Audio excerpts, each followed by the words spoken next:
Itu tidak bisa dipercaya. Untuk menyediakan air keran yang nyaman dan higienis bagi orang Pakistan, bengkel kecil yang berspesialisasi dalam produksi pipa plastik ini memudahkan daur ulang plastik bekas dengan harga murah, memproduksi pipa air yang sangat hemat biaya.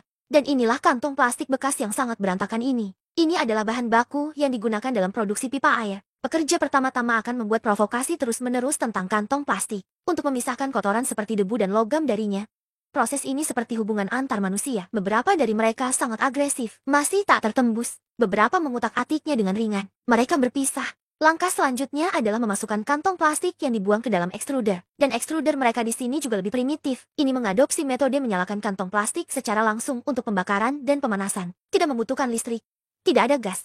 Hanya beberapa orang yang tidak berguna. Dengan cara ini, kantong plastik gas buang yang memasuki ekstruder akan diperas dengan kuat oleh skrup internal. Setelah pemanasan suhu tinggi dari laras ujung depan, setelah melewati kepala penggilingan ekstrusi, itu menjadi sol yang lembut. Kemudian peserta pelatihan yang telah dimasak selama 2,5 tahun memotong sol dari tulang yang diekstrusi. Setelah menempatkan sol di talenan saat masih panas, gunakan spatula untuk membagi sol menjadi potongan-potongan kecil.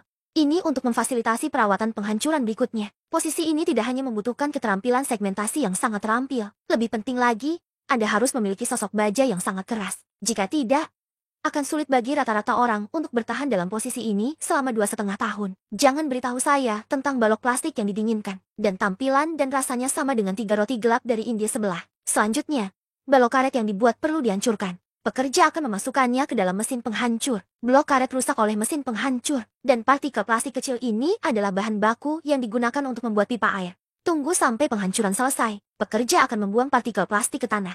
Maka Anda perlu menuangkan partikel yang dibentuk oleh pipa air yang rusak. Maka Anda perlu mencampur proporsi konsentrat tertentu. Konsentrat ini juga terbuat dari bahan daur ulang. Namun, kinerjanya lebih baik daripada plastik limbah berkualitas rendah. Hanya dengan cara ini, kualitas pipa air dapat dipastikan untuk memenuhi kebutuhan produksi. Tunggu sampai partikel plastik tercampur. Pekerja itu kemudian menuangkannya ke dalam ekstruder pipa. Kemudian partikel plastik akan diperas dengan kuat, dan melalui kontrol suhu mengaduk dan mencampur untuk mensintesis sol. Dengan cara ini, ketika sol diperas melalui pipa dan memeras iblis, sol dapat dibuat menjadi pipa air berdiameter standar. Kemudian pipa air yang diekstrusi pertama-tama akan melewati kolam pendingin air untuk pendinginan dan pengaturan. Kemudian gunakan traktor pipa untuk menariknya dengan kecepatan yang seragam, sehingga terhindar dari kualitas pipa air secara keseluruhan karena fluktuasi kecepatan. Pipa air yang segera diproduksi akan dililit oleh mesin penggulung otomatis. Beberapa besi tua akan mengatakan bahwa pipa bahan ini tidak dapat digunakan sebagai pipa air keran. Tapi ini di Pakistan. Sumber daya lokal relatif langka. Jadi mereka akan menggunakan setiap sumber daya yang mereka bisa. Semua jenis produk digunakan terlebih dahulu, dan mudah digunakan. Hanya dengan memenuhi kebutuhan terlebih dahulu, kita dapat mengejar produk yang lebih stabil dan sehat. Tunggu sampai pipa air diproduksi dengan panjang tertentu. Pekerja akan menggunakan tali plastik untuk mengikat dan memperbaiki pipa air. Ini dia pipa air yang terbuat dari kantong plastik yang dibuang. Seperti yang Anda lihat, warna pipa air yang mereka hasilkan di sini tidak konsisten. Ini karena harga pipa air yang berbeda mengandung proporsi bahan daur ulang yang berbeda. Umur pipa airnya juga berbeda. Ini memungkinkan pelanggan memiliki lebih banyak pilihan.